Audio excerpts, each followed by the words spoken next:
Welcome to The Explainer. Today, we're decoding a truly profound, ancient Buddhist framework all about spiritual resilience. If you've ever felt like your own willpower just isn't quite enough to sustain your personal growth, the source text we're analyzing today offers a really fascinating perspective. We're looking closely at Amitabha Buddha's 11th vow, which essentially functions as an ultimate spiritual guarantee. Okay, let's dive right into this. First, we'll cover what the 11th vow actually is, then we'll examine the limits of human willpower, look at the three categories of beings, explore the feather and the wind analogy, and finally, uncover that ultimate guarantee. All right, Section 1. What is the 11th vow, the ultimate guarantee? To anchor our exploration, let's look at the foundational text itself. This is Amitabha Buddha's grand promise to those seeking enlightenment. It reads, "If, when I attain Buddhahood, humans and devas in my land who do not dwell in the definitely assured stage and unfailingly reach nirvana, may I not attain perfect enlightenment." Now, within this tradition, you have to understand, this isn't just some lofty goal. It's viewed as an absolute, unbreakable commitment from the Buddha. So, when we break down that grand promise, it really reveals two massive merits. Step 1 is abiding in the ascertained stage. In practical terms, this means you'll never regress. You won't lose your spiritual progress no matter what happens. Step 2 is attaining nirvana, meaning you will ultimately and unfailingly achieve supreme enlightenment. It's essentially a two-step promise of absolute spiritual security. Let's move to Section 2, the limits of willpower, relying on self-power. You might be wondering, why is such a grand external guarantee even necessary in the first place? Well, why is relying purely on our own minds so incredibly difficult? The source outlines the rather harsh realities of relying solely on what it calls self-power. First off, traditional mastery requires 3 asamkhya-kalpas, which is literally eons of time. Second, as humans, we carry these deep, heavy personal afflictions. Third, our minds constantly just follow our environment. And fourth, because of all that, we're highly prone to regressing or just quitting outright. I mean, think about it in your own life. We so easily fall prey to pride when we're praised, anger when we get criticized, or indulgence when we're tempted. And this brings us to a really clear contrast presented in the text: self-power versus pure land power. Relying on your own willpower means you're easily frustrated and highly dependent on whatever your immediate environment happens to be. Conversely, relying on the Buddha's power in the Pure Land is described as steadfast and constantly progressive. One path is volatile and exhausting, the other is perfectly stable and guaranteed. Which brings us to Section 3, categories of beings. Where do we fit in? The text introduces this really fascinating piece of Buddhist psychology here, categorizing how different people approach spiritual awakening. Category 1 is the definitely not. These are individuals who just do not believe in cause and effect.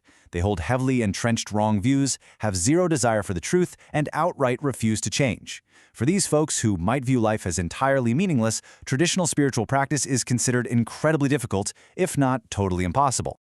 Now, what's really fascinating about the second category, the indeterminate, is who it actually includes. These are individuals who might awaken, but they might also regress. They practice diligently in good times, but the moment they face some adversity or get distracted by worldly desires, they just quit. The text points out that this inconsistent, environmentally influenced category actually includes most ordinary human beings. That's us. Finally, we have the right ascertained.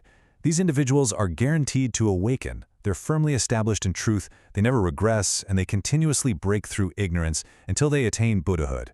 Traditionally, the source notes that only highly advanced spiritual beings, specifically those at the 10th Bhumi Bodhisattva level or above, ever reach this incredibly secure stage on their own. Moving right along to Section 4, feather in the wind, mind and environment. To really hammer home why most of us fall into that wobbly, indeterminate category we just talked about, the text uses a brilliant, deeply intuitive analogy. Just consider this for a second. Does a feather flying in the air decide to go up, or does it decide to fall down? I want you to think about this in the context of how much control you actually have over your own thoughts and emotions on any given day. And this brilliantly illustrates the core problem, doesn't it? The feather doesn't decide, the wind does. This represents the concept of the mind following the environment. We often don't make a conscious, uninfluenced choice. Rather, our surroundings, our current circumstances, and our triggers push our minds in a specific direction without us even realizing it's happening. Simply put, a good environment yields good thoughts, while a bad environment triggers afflictions and stress. Without deep, unshakable spiritual stability, which is often called samadhi in the text, our minds are just reacting to the wind of our circumstances. We are essentially spiritual feathers, and that makes true steady progress nearly impossible on our own. Which brings us to our final part, Section 5, the ultimate guarantee, solving the feather. This is where we see exactly how the 11th vow aims to solve this whole feather in the wind problem once and for all. Let me challenge you with a quick thought experiment. Are you a good person or a bad person today? According to the framework we're analyzing, the answer actually isn't fixed. Because your mind continually reacts to its environment, whatever conditions arise around you, that is the exact mind that is born in that moment. You are quite literally a product of your situational wind. So the crucial point is this. The Pure Land framework entirely bypasses flawed human willpower. The 11th vow guarantees immediate placement into that highly advanced, right-ascertained stage we talked about earlier. Instead of struggling for eons to try and become an unshakable being through sheer grit and self-discipline, this vow acts as an ultimate spiritual insurance policy. The source text outlines a guaranteed sequence of events. First, you arrive at the Pure Land. Second, you instantly enter the right ascertained stage, meaning from that very moment on, you can no longer regress. Third, you clearly see the path and systematically break through ignorance. And finally, you safely attain Buddhahood. It provides a steady, non-retrogressive path forward that absolutely isn't dependent on your mood or your surroundings. To summarize the core philosophical takeaway from today's explainer, true practice is about cultivating stability so you're no longer tossed around by your environment. Since our biggest vulnerability is being swayed by our surroundings, transitioning to an environment of ultimate, guaranteed stability, like the one described in the 11th vow, is presented as the true key to success. I'll leave you with this final thought to reflect on today. What kind of wind is blowing your mind right now? And is it time to seek ultimate stability?